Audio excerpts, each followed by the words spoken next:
गर्मी की छुट्टियां हमेशा मायके में कुछ हल्की सी लगती थीं। नीम का पेड़ अब भी वैसे ही झुका रहता था। आंगन में अब भी गीली मिट्टी और सुबह की चाय की खुशबू आती थी। और माँ अब भी सबसे पहले उठती थी। हल्के कदमों की आहट, कलाई में खनकती चूड़ियाँ, रसोई से पूजा घर तक जाती हुई, जैसे दुनिया की कोई भी चीज़ उसे थका नहीं सकती। या फिर ऐसा लगता था। जब अनन्या अपने 2 बच्चों के साथ पहुंची, माँ के चेहरे पर मुस्कान कुछ ज्यादा ही चौड़ी थी। इतनी चौड़ी कि उसमें थकान छुपाने की कोशिश साफ दिख रही थी। अम्मा, आप थकी सी लग रही हो, अनन्या ने सामान खोलते हुए सहज सा कहा। माँ ने हाथ हिलाकर टाल दिया। कुछ नहीं, बस गर्मी है, गर्मियों में ऐसा होता ही है। माँ हल्की सी बीमार थीं, यही सब मान रहे थे। थोड़ी खांसी, कभी कभी चक्कर, कुछ गंभीर नहीं। माएँ तो ऐसी ही होती हैं, है ना, खुद को हमेशा नज़रअंदाज करती हुई। अनन्या ने देखा कि माँ अब ज्यादा देर तक बैठ जाती थीं। सब्जी काटते काटते बीच में रुक जाती थीं और जब कोई नहीं देखता तो दीवार का सहारा ले लेती थीं। फिर भी घर चलता रहा। बच्चों की दौड़ भाग, रसोई में पकते खाने, रिश्तेदारों के फ़ोन, कमरों में गूंजती हंसी।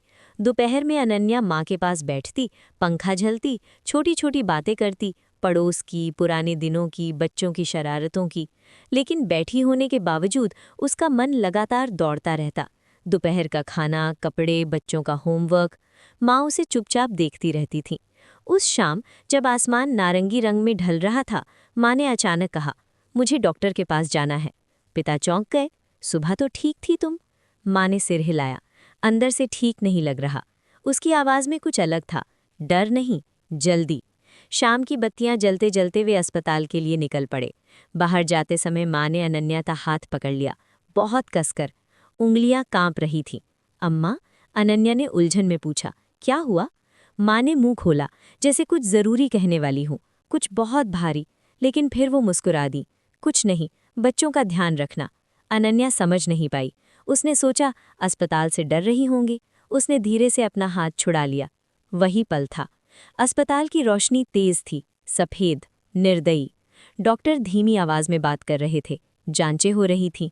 नर्सें तेज़ी से चल रही थीं। रात होते होते शब्द बदल गए। उन्हें मेडिकल केयर चाहिए। हम इन्हें एडमिट कर रहे हैं। निगरानी ज़रूरी है। पिता वहीं रुक गए। तुम बच्चों को लेकर घर जाओ, उन्होंने कहा। मैं यहीं हूँ। अनन्या का मन नहीं माना, दिल बेचैन था। लेकिन बच्चे थके हुए थे, डरे हुए।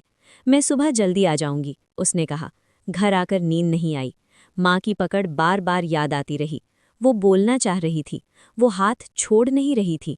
सुबह मिलूंगी, अनन्या ने खुद को समझाया। सूरज निकलने से पहले अनन्या ने चुपचाप घर का ताला लगाया। बच्चे अभी सो रहे थे। अस्पताल का रास्ता आज कुछ ज्यादा ही लंबा लग रहा था। खाली, खामोश, जैसे पूरी दुनिया सांस रोके खड़ी हो। वो वार्ड में एक हल्की सी मुस्कान लिए दाखिल हुई। लेकिन पिता बाहर खड़े थे, न बैठे, न टहलते हुए, बस खड़े। उनकी नज़र अनन्या से मिली और उसी पल, बिना एक शब्द कहे, अनन्या समझ गई। नहीं, उसने फुसफुसाकर कहा। पिता ने सिर हिला दिया। उसके पैर जवाब दे गए। अंदर माँ शांति से लेटी थी, हाथ जुड़े हुए, जैसे लंबे दिन के बाद आराम कर रही हूँ।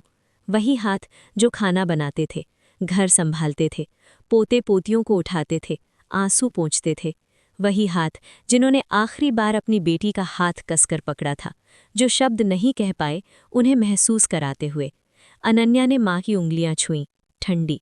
उसे वो पकड़ याद आई, वो जल्दी, वो अनकहा अलविदा। और वहीं वो टूट गई। भगवान क्रूर नहीं थे, भगवान चेतावनी दे रहे थे, और वो समझ नहीं पाई। बाद में जब सूरज पूरी तरह निकल आया, अनन्या अस्पताल की खिड़की के पास माँ की शॉल थामे रही। और उसने एक असहनीय सच समझा। माएँ हमेशा शब्दों में अलविदा नहीं कहती। कभी वो कसे हुए हाथ में कह देती हैं, कभी एक ठहरी हुई नज़र में, कभी अचानक डॉक्टर के पास जाने की इच्छा में। और कभी कभी जिंदगी में हम इतने व्यस्त होते हैं कि पहचान ही नहीं पाते कि जिसे हम सबसे ज़्यादा प्यार करते हैं, वो चुपचाप हमसे विदा ले रहा होता है।